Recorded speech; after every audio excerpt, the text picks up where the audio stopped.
একসময় যারা পুরো পৃথিবী শাসন করত, সেই জাপানকে পুরো দুনিয়ার মানুষ এখন যতটা ভদ্র আর সভ্য মনে করে, হিরোশিমা আর নাগাসাকির আগ পর্যন্ত তারা ততটা ভদ্র ছিল না।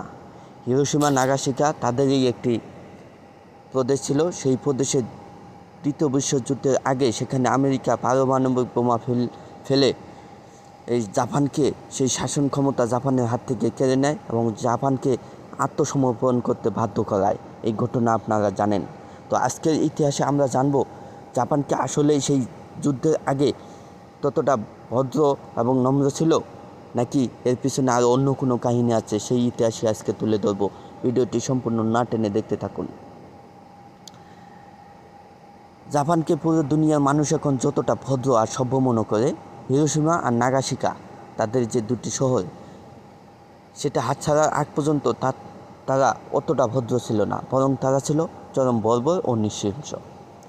দ্বিতীয় বিশ্বযুদ্ধে পরাজয়ের আগ পর্যন্ত জাপানিরা নিজেদের এশিয়ার শাসক মনে করত। দ্বিতীয় বিশ্বযুদ্ধে জাপানিদের পরাজয় হয়, নৃশংস পরাজয় হয়, পারমাণবিক বোমার আঘাতে। তারপর তারা আত্মসমর্পণ করে। সেই পরাজয়ের আগে তারা এশিয়ায় নিজেদের শাসক মনে করত।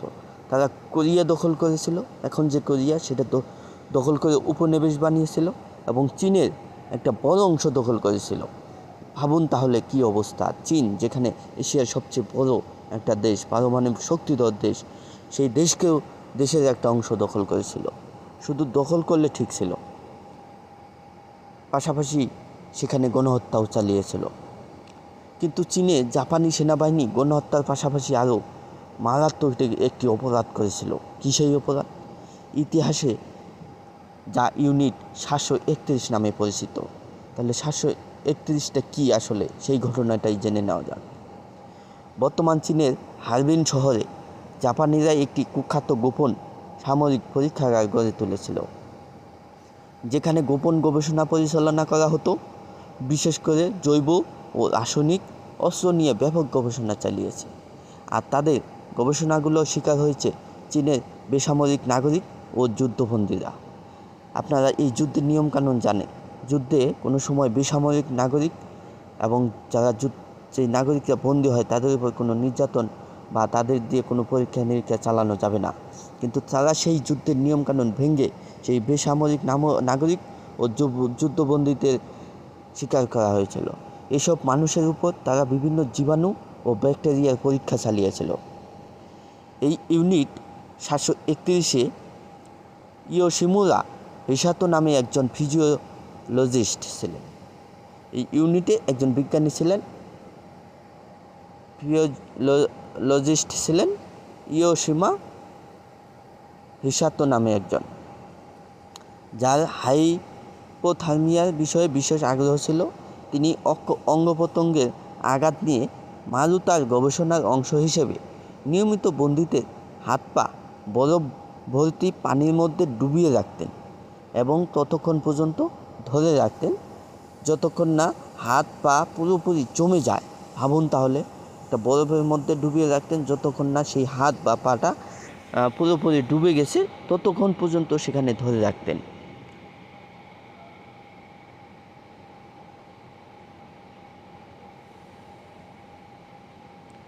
ততক্ষণ পর্যন্ত ধরে রাখতেন যতক্ষণ পর্যন্ত হাত পা পুরোপুরি জমে গিয়ে চামড়ার উপর বরফের আস্তরণ তৈরি হতো।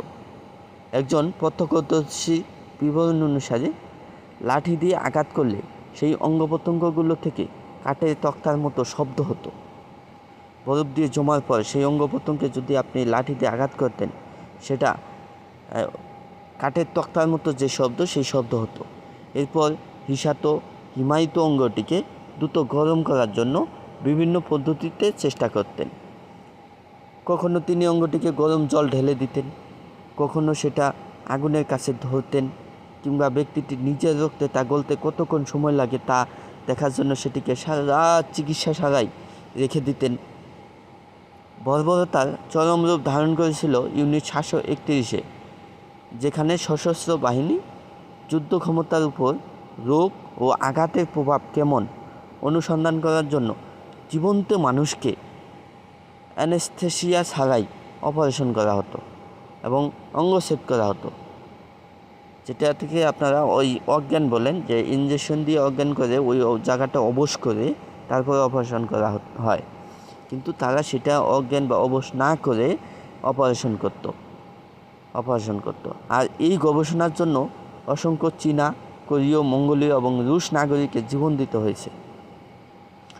আবার বিভিন্ন অস্ত্রের কার্যকারিতা পরীক্ষা করার জন্য ইউনিট 731 বন্দীদের একটি ফায়ারিং রেঞ্জে জড়ো করে Nambu 8 millimetre pistol, bolt action rifle, machine gun ও গ্রেনেডের মতো একাধিক জাপানি অস্ত্র দিয়ে বিভিন্ন দূরত্ব থেকে তাদের উপর গুলি চালানো হতো। এরপর মৃত ও মুমূর্ষ বন্দীদের দেহে সৃষ্ট ক্ষতের ধরন এবং গুলির প্রবেশের গভীরতা তুলনা করে দেখা হতো। কি বর্বরতা সেখানে করা হতো। একইভাবে বায়োনেট, তলোয়ার, ছুরি নিয়েও গবেষণা করা হতো। এই পরীক্ষাগুলোর জন্য জীবন্ত বন্দীদের বেঁধে রাখা হতো। পৃষ্ঠজনিত আঘাতের গবেষণার জন্য বন্দীদের উপর ভারী বস্তু ফেলা হতো, সেটা উপর থেকে হোক, সেই ওজন কোনো ভারী বস্তু তাদের উপর ফেলা হতো।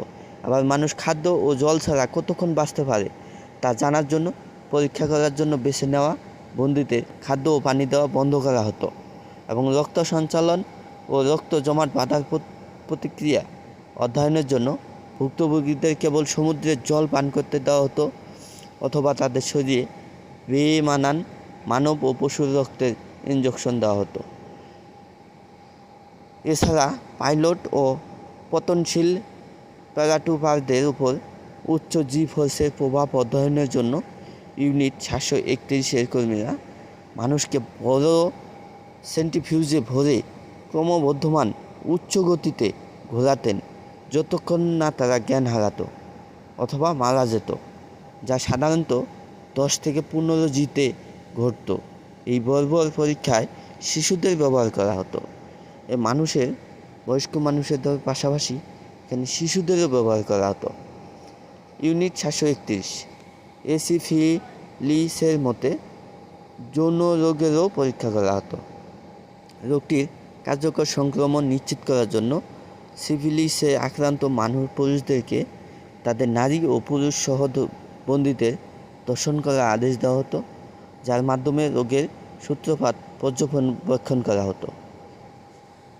যদি প্রথমবার সংক্রমণ না ঘটত, তবে সংক্রমণ না ঘটা পর্যন্ত আরও ধর্ষণের ব্যবস্থা করা হতো। এছাড়া মানসিক আঘাত পরীক্ষা করার জন্য জোরপূর্বক ধর্ষণ, গর্ভধারণ করা হতো।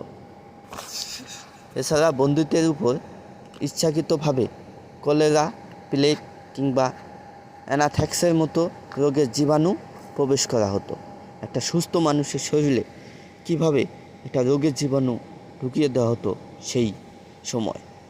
এছাড়া জাপানি সেনাবাহিনী 1930-এর দশকের শেষভাগ থেকে তাদের সেনাদের যৌন লালসা মেটানোর জন্য দখলকৃত এলাকা, বিশেষ করে কোরিয়া, চীন, ফিলিপাইন থেকে হাজার হাজার তরুণী ও কিশোরীকে জোরপূর্বক ধরে এনে সামরিক পতিতালয়ে বন্দি রাখত এবং যতদিন মন চাইতো সেখানে বন্দি রাখত বা নির্যাতন করত। তারপর কেউ মরে গেলে সেটা ফেলে দিত।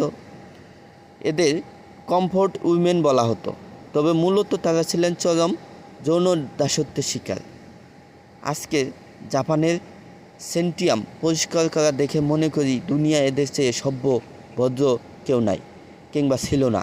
কিন্তু দ্বিতীয় বিশ্বযুদ্ধের আগের জাপান চরম নৃশংস, চরম বর্বর, যে ইতিহাস আলাপ তেমন নাই বললেই চলে।